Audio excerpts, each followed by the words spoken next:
Have you checked your horoscope lately?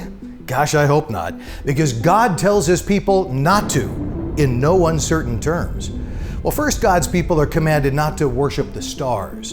And when you look up to the sky and see the sun, the moon, and the stars, all the heavenly array, do not be enticed into bowing down to them and worshiping things the Lord, your God, has apportioned to all the nations under heaven. That's Deuteronomy 4:19. Now, of course, worshiping astronomical bodies isn't exactly the same thing as astrology, but this is a warning to the very people who heard the actual voice of God thundering, and they followed Him as a pillar of smoke and as a pillar of fire. And they had no doubt that He is the living God.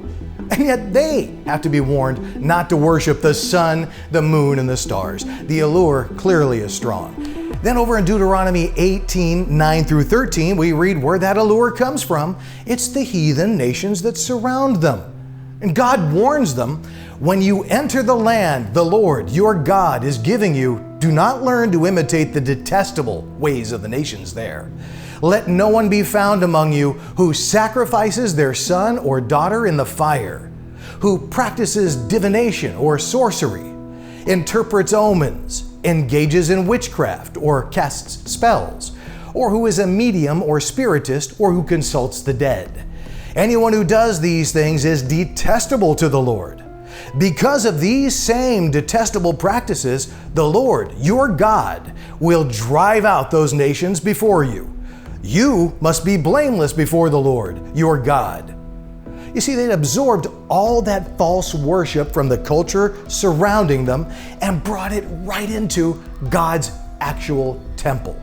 And look at the panoply of behaviors that God finds detestable. There's some minor disagreement about whether this list specifically refers to astrology when it mentions divination and interprets omens. But one thing is certain, the goal is the same: attempting to learn the future so you can benefit from it. But God is the source of blessing, not the stars He made. And whether or not God is talking about astrology here in Deuteronomy, there's no question of His message in Isaiah 47.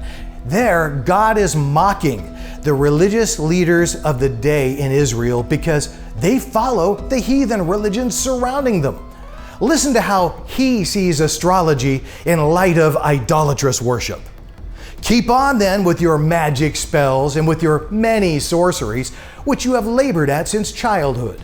Perhaps you will succeed. Perhaps you will cause terror. All the counsel you have received has only worn you out. Let your astrologers come forward, those stargazers who make predictions month by month. Let them save you from what is coming upon you. Surely they are like stubble. The fire will burn them up.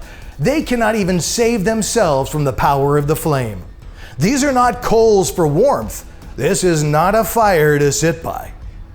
Remember, this is God mocking the Jewish leaders who supposedly believe in Him because they've marbled their beliefs with the practices and beliefs of the pagans that surround them. Now, this is the very reason they were commanded to purge the inhabitants of the Promised Land completely, leaving none of them alive. God knew their paganism would infiltrate and defile His temple.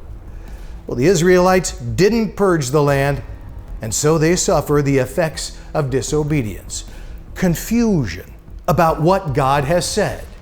And God makes the astrologers and stargazers' end clear: fire. And they're leading a long line into hell with them.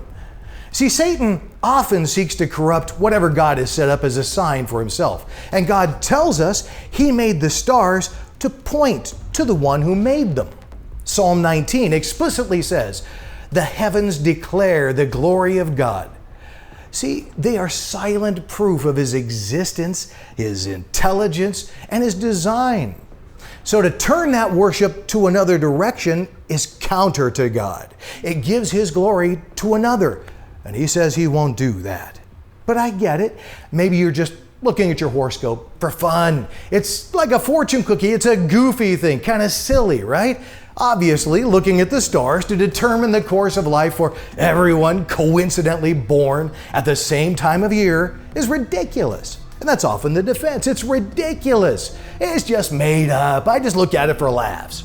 Right. And I'm not going to touch the third rail. I'm just going to rub it with a stick and see if I feel a tingle. You realize it isn't wise to see how close you can get to something dangerous without it harming you, because it can harm you. That's why we have warnings. But in our society, there are no warnings. The labels have all been removed. You have to look in the Bible to find the warnings and labels. So maybe we just take a little peek at our horoscope for fun. It's just, fun. But it could be the first step on a very dark path. And that's why it's a bad thing God specifically warns us not to touch. This is forbidden fruit. But some do touch it, and soon it becomes a habit, then a superstition, and then a belief.